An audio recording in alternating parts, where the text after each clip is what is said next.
بسم اللہ الرحمن الرحیم نحمدہ ونصلی ونسلم علی رسولہ الکریم اما بعد اعوذ باللہ من الشیطان الرجیم بسم اللہ الرحمن الرحیم ارأیت الذی یکذب بالدین فذلک الذی یدعو الیتیم ولا یحض علی طعام المسکین فویل للمصلین الذین هم عن صلاتهم ساہون الذین هم یراؤون ویمنعون الماعون آمنت باللہ صدق اللہ مولانا العظیم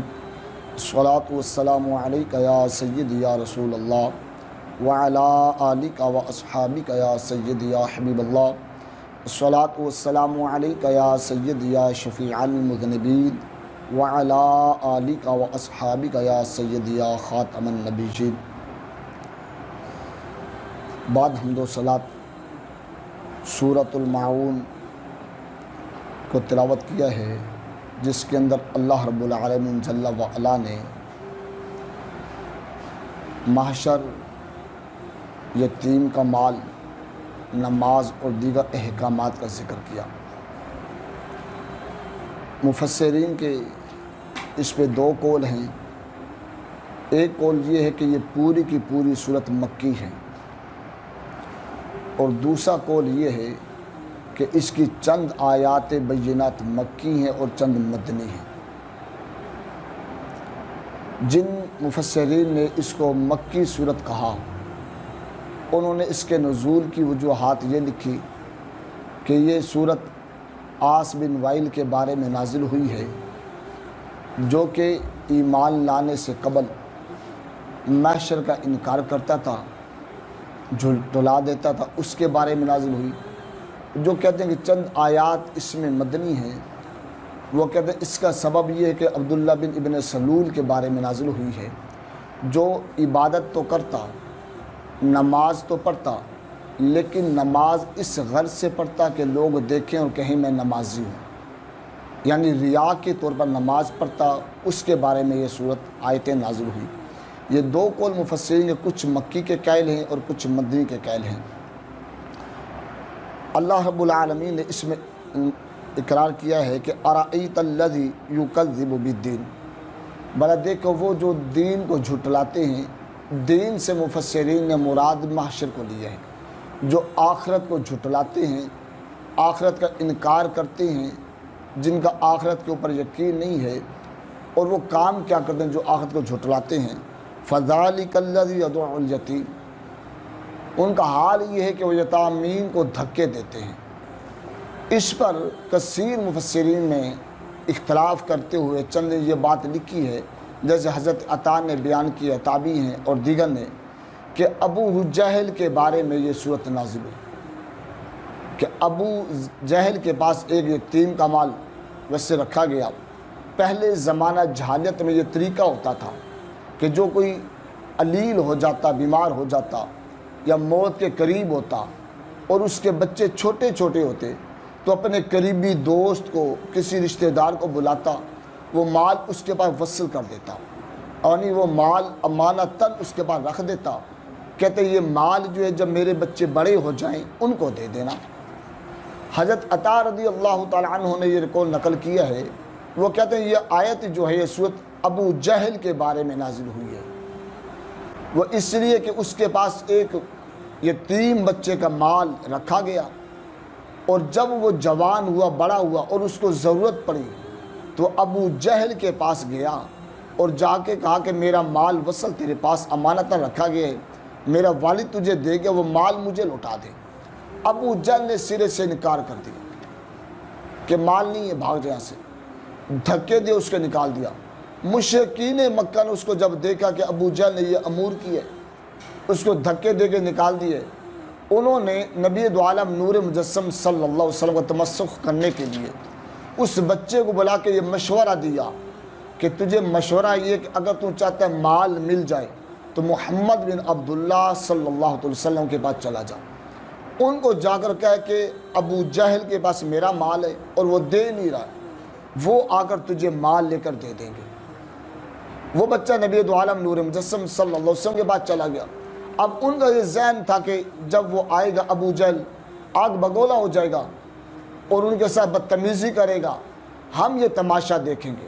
تمسخ کریں گے، مذاق اڑائیں گے۔ اس غرض سے یہ مشورہ دیا۔ مفسر حضرت عطا فرماتے ہیں کہ وہ ابو جہل سے ہو کر نبی دو عالم نور مجسم صلی اللہ علیہ وسلم کے پاس گیا اور جا کے اپنا معاملہ بیان کیا کہ میرا مال اس کے پاس وصل ہے، امانت رکھا گیا ہے، میرا والد نے رکھا تھا، اب مجھے ضرورت ہے، میں ابو جہل کے پاس لینے گیا ہوں لیکن دینے سے انکار ہو گیا۔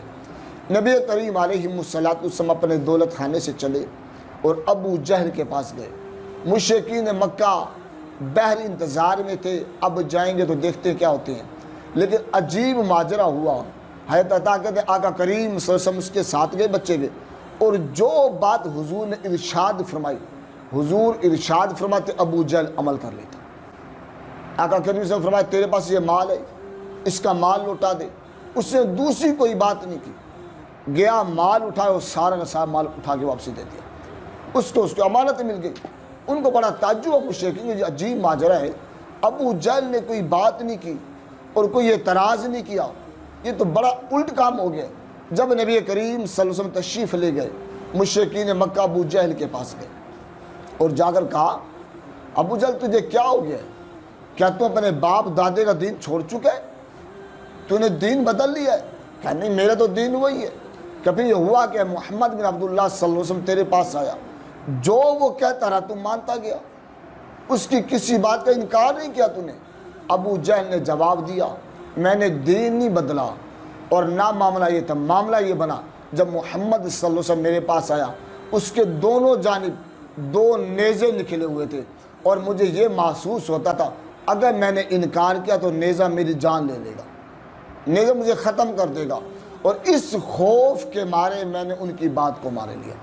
تو قرآن مجید کے حضرت عطا رضی اللہ عنہ کہتے ہیں یہ صورت جو ہے یہ ابو جہل کے بارے میں نازل ہوئی ہے کہ ارأیت الذی یکذب بالدین، وہ جو دین جھٹلاتے ہیں، معاشرے کو جھٹلاتے ہیں، یعنی مشرکین کا آخرت پہ ایمان نہیں ہوتا، وہ انکار کرتے کہ آخرت ہے ہی نہیں، جب انسان مٹ جائے ختم ہو جائے پھر بس کیسے زندہ ہو سکتا ہے،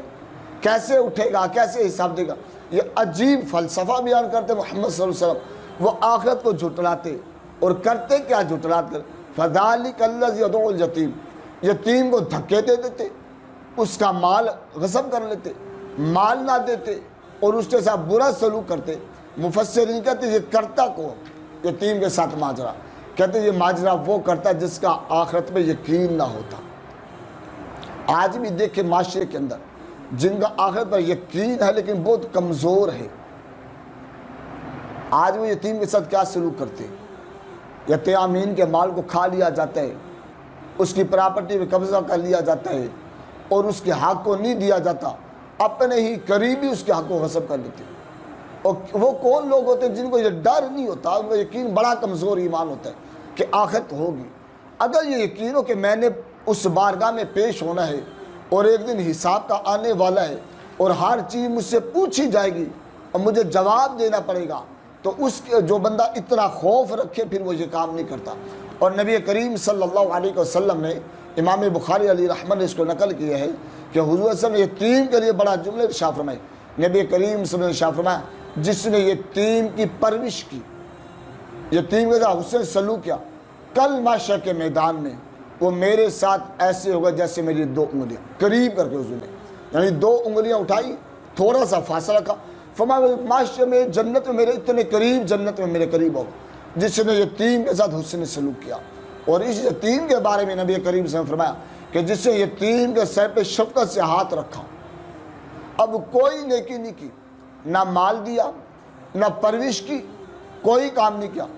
شفقت کے ساتھ، پیار کے ساتھ یتیم کے سر پہ ہاتھ رکھا، مصطفیٰ کریم صلی اللہ علیہ وسلم نے فرمایا اس کے ہاتھ کے نیچے سر کے جتنے بال آئے اللہ اتنی نیکی عطا فرمائے گا۔ اب کام کوئی بھی نہیں کیا،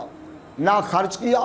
نہ پیار کا جملہ بولا، فقط سر پہ شفقت سے ہاتھ رکھا، اللہ اتنا اجر عطا فرماتے۔ یعنی یتیم کے ساتھ حسن سلوک کا درس ہمیں اسلام نے دیے۔ اور قرآن مجید فرقان حمید کی دوسرے مقام پہ کہا ہے فَقْرَ رَقَبَةً او اطعام مسکین، کہ یہ جو یتیم کے ساتھ حسن سلوک کرتا ہے، اس کو پالتا ہے، اور جو مسکین کے ساتھ تعاون کرتے ہیں۔ یہاں پہ دو چیز مفسرین سائت میں دی۔ مفسرین کہتے ہیں اس سے ایک مراد تو یہ ہے کہ یتیم جو قریبی ہوتا ہے یا مسکین جو قریبی ہوتا ہے، یعنی قریبی رشتہ دار، بھانجا ہے، بھتیجا ہے، کوئی اور قریبی رشتہ دار ہے اور ہے مسکین یتیم، اس کے لیے قرآن یہ کہتے ہیں اس کے ساتھ حسن سلوک کیا جائے، پہلا حق اس کا ہے، یعنی پہلے اس کے ساتھ تعاون کیا جائے، اور مسکین کو کھانا کھلانا، اس کے ساتھ حسن سلوک کرنا۔ قرآن مجید فرقان حمید اور حدیث نبی صلی اللہ علیہ وسلم اس کی بڑی فضیلت آئی ہیں، یعنی جس نے بھوکے یا مسکین کو کھانا کھلایا، جس نے یتیم کو حسن سلوک کیا، رب کائنات اس کو جنت میں پڑوس عطا فرمائے گا۔